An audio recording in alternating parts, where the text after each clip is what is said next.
Good morning. Today is November 12th, 2014, and I'm Paul Toot, Chairperson of the Story County Board of Supervisors. Thank you for listening to the second part in a 5-part series of audio recordings with county officials to highlight our programs and opportunities to be engaged with Story County. I'm sitting down with Mike Cox, the Director of the Story County Conservation Office.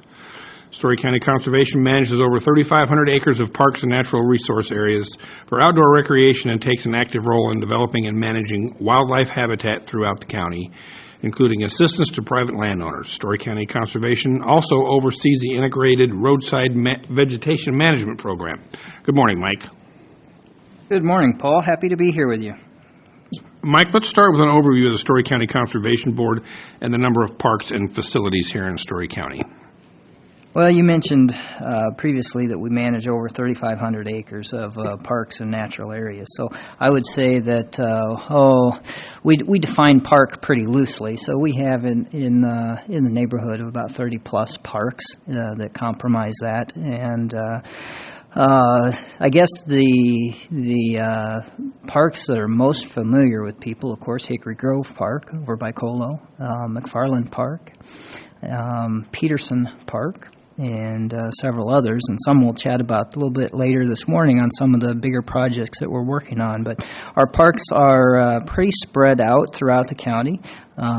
We have most of our parks are along the Skunk River corridor, and then we have a trail system, of course, a few trail systems, one across the southern part of the county, the Heart of Iowa Nature Trail, one across the northern side of the county, the Prairie Rail Trail, and then the corridor system, the Skunk River Greenbelt. So those are some of our parks. But we do have them spread out throughout the county, and we try to provide parks that are easily accessible to people in different parts of the county. Talk a little bit about the Conservation Board, the number of members, and how your relationship is with the Conservation Board, and maybe how that differs from another department in the county and their relationship with, say, the Board of Supervisors. Well, the Conservation Board is a 5-member board appointed by the Board of Supervisors, and then they oversee the Conservation Department. So does have some degree set up by Iowa Code to have some degree of autonomy from the Board of Supervisors, but at the same time overall under the overall umbrella of Story County and the Board of Supervisors. So we do have 5 members there right now, and we will have a vacancy coming up in December. And if anyone's interested in applying for that vacancy, I'd encourage them to do so and check the Story County website for more information on that. We also have the Conservation Board a few years ago adopted a strategic plan for Story County Conservation, and that plan really divided into a few specific focus areas, one being environmental education, another one being funding and partners, another one being our infrastructure, and then recreational opportunities, and then resource management, as well as sections on staff and volunteers. It had been several years since we have had a roadmap, if you will, and we really consider that strategic plan our roadmap for the future, and things that we know we'd like to get done. Some goals we know are fairly wide-ranging. Others are a little more tangible, but that plan is, we feel, is really critical in meeting the needs of the county, our citizens, and our natural resources. So we're pleased to have that plan, and we revise that plan, we review that plan, I should say, every year, and we continue to use that as a dynamic document, not a static plan that dictates what we do, but more of a plan that talks about the goals of the Conservation Board and the philosophies, and really gives a little bit of direction to how we better serve the needs of the community, our citizens, and our natural resources. Very good. Just back to the Conservation Board for a moment. They meet once a month, is that correct? They do, correct. And how long is the term? It's a 3-year term. I believe it's a 3-year term. So if anybody's interested, it's not a huge commitment. It's a 3-year term, and they meet once a month. So like Mike said, if you're interested, check the Story County's website for information if you'd like to apply to be on the Conservation Board. Mike, you started here a couple of years ago, and there's been a number of exciting projects that's been happening in conservation since then. I think the biggest one that's on our plate right now is Dakins Lake. Why don't you talk to us just a little bit about that? Well, sure. Dakins Lake is it's interesting that this is a big project for us right now. It's so encouraging, such an exciting project for us. Dakins Lake was actually the first property that the Conservation Board took on when the Conservation Board was formed, and so long-standing history with Dakins Lake. And ever since we took that project on back in 1960. We have the facility has grown. The park has grown a little bit. We've always had a tremendous relationship with the family that donated that land and the community as well. Well, make a long story short, several years ago, we really identified that the lake there has been having some siltation problems. If you will, it was completely out of balance with the watershed, i.e. there's an acceptable ratio of water body to watershed acres, and we knew just looking at that hey, this isn't a sustainable system. So we've got far too many acres of watershed flowing into a lake that's nowhere near big enough to sustain it. So we have siltation. Something common in Iowa that you have that and so we set up thanks to the Board of Supervisors and to lots of partner agencies have embarked on a project now to expand that park. Last year we built a new 15-acre lake in concert with, or I should say in series with the existing lake. So the existing lake is still there, and then we built a new one below it. And that one below it is, like I said, 15 acres. And in addition to the lake, we built a new campground, new picnic shelter, boat ramp. All of the normal amenities that go with a park are there, and what a tremendous opportunity for the community. We went from 10 campsites at the original Dakins Lake. Now we're building an additional 30 sites, and it's just going to be such a beautiful opportunity for the community. We estimate that that park is going to have an economic benefit in the neighborhood of $500,000 to $750,000 annually. So in addition to just providing wonderful opportunities for people to get out and enjoy nature, enjoy camping, it has a real benefit as well to the economics of our county. So it's wonderful to provide opportunities like that. You'd mentioned a little bit ago about the relationship that the Conservation Board has had with the Dakin family. Can you talk a little bit about Diane Shaffer, kind of the benefactor and the driving force behind this project? Sure. It's been such a pleasure to work with the Dakins family on this project. Interesting fact that the land that the park is on has never been owned by anyone other than the Dakins family and now the county. Back in the 1800s, they homesteaded it, and the house that actually Bernadine was born in now is still there, and that's what she was living in. Unfortunately, she did pass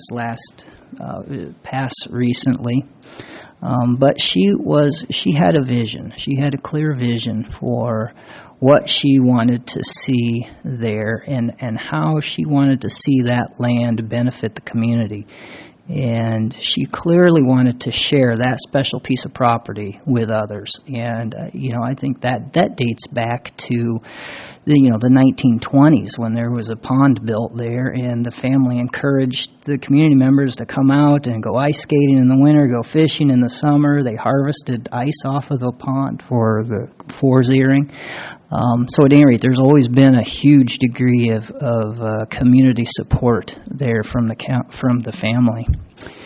And so that's carried on to today. And like I said, the family and Bernadine really wanted to see the people come out and enjoy the park. And when we started talking about the park expansion, the new campground, the new lake, and all the facilities, the new playground, etc., she said, "Well, Mike, will people come?" I said, "Absolutely, they'll come. We want to design it so that they'll come back time and time again, and this will be a project for the next generation and then some." And she was just so excited to see that kind of work take place, and very instrumental in helping us get that achieved. So, we are in a better place having had her with us for so long, and she just did so much for the community, so much for Story County Conservation, and she will be missed. She will be missed. But yes, she was a driving force behind the project. You'll see some design elements there that clearly have her name on them. She was a big fan of rock stonework, and so we've got stonework on the site. Tremendous design element, just makes the park a beautiful place. She was a big fan of red roofs, and so you'll see red roofs on the two buildings we have there, and a few other things that we thought we would that added to the park, and at the same time gave tribute a bit to Bernadine. We've talked about Dakins. Let's not leave out Hickory Grove. We've got some things in the work to try to maybe improve the lake a little bit. Can you kind of talk about what we're doing at Hickory Grove to make it a better spot for everybody to come visit? Boy, Hickory Grove's probably our most heavily used park right now, and we got a campground there and beach, etc. About a 100-acre lake, and that was all built in the late 60s, early 70s. And one of the reasons we talk about Dakins, but one of the reasons, frankly, Dakins is so appealing to us for that development is because the campground at Hickory Grove is full every weekend. We can't provide enough camping for people. As much as we can't meet the need, I should say, for camping in the county, and so, yeah, Hickory is a very popular lake. It has aged infrastructure. It's all the original infrastructure there, and so we have a fair amount of work that we need to do. With the buildings, sewer lines, water lines, etc. We've undertaken some of that in the last few years, but we have a fair amount yet to do to get that facility updated and to address some of that aged and failing infrastructure. One of the biggest things that we're working on right now at Hickory is the watershed project. The lake, Paul, I think I know you're aware that lake has been identified as an impaired water body. And well, what does that mean? In this case, that means that the bacterial levels in the lake can exceed the standards set out for inclusion in this impaired waters list that the state has. So, in other words, the water quality of that lake is not what it needs to be. We've known that for some time. We have a multi-agency group has been working over the years to identify the causes of that and to provide a plan, if you will, for how we address it. So that's been done. We have that now. We know why the lake is impaired. We know the pollutants to the lake, and now we're in the process of implementing that plan that our task force came up with. So one of the first things is we know that the lake is impaired due to a few reasons. One, most notably, is geese. You know, I remember probably when you and I grew up, Paul, we didn't have the number of geese that we have today. No. We just didn't. And now we have a lot more, and which is both good and bad. Bad in that now we have a bacterial problem at the lake, largely due to the number of geese that stay there. So we try to manage the geese. We try to keep them away from the beach. We also, just the last few years, have started or have offered a goose hunt there around the lake, which is normally a wildlife refuge, but we open the refuge up to hunting in the fall, and so we've had some success with that. That's available right now. If anyone's interested in going to goose hunt, you can do that at Hickory right now, and you can find more information out on that on our website as well. But at any rate, geese is a problem. With another problem are livestock open grazing in streams that feed into the lake. That is a problem that's been identified. Of course, your typical nitrogen, phosphorus, nutrient loading into the lake. And then lastly, we know that we had to address some unpermitted septic systems in the watershed that were potentially leading into the lake with gray water. So it's important to address those. We've got a project right now funded by the Watershed Improvement Review Board. That's a part of the of IDALS, and also funded jointly by the Iowa Department of Natural Resources to do some livestock exclusion from a stream feeding the lake, to work on stream bank stabilization in that same portion of land, and then to help us address the septic systems. So that's just a really encouraging project that we've got going on right now. We hope to do the construction work or do the stream bank stabilization work next summer.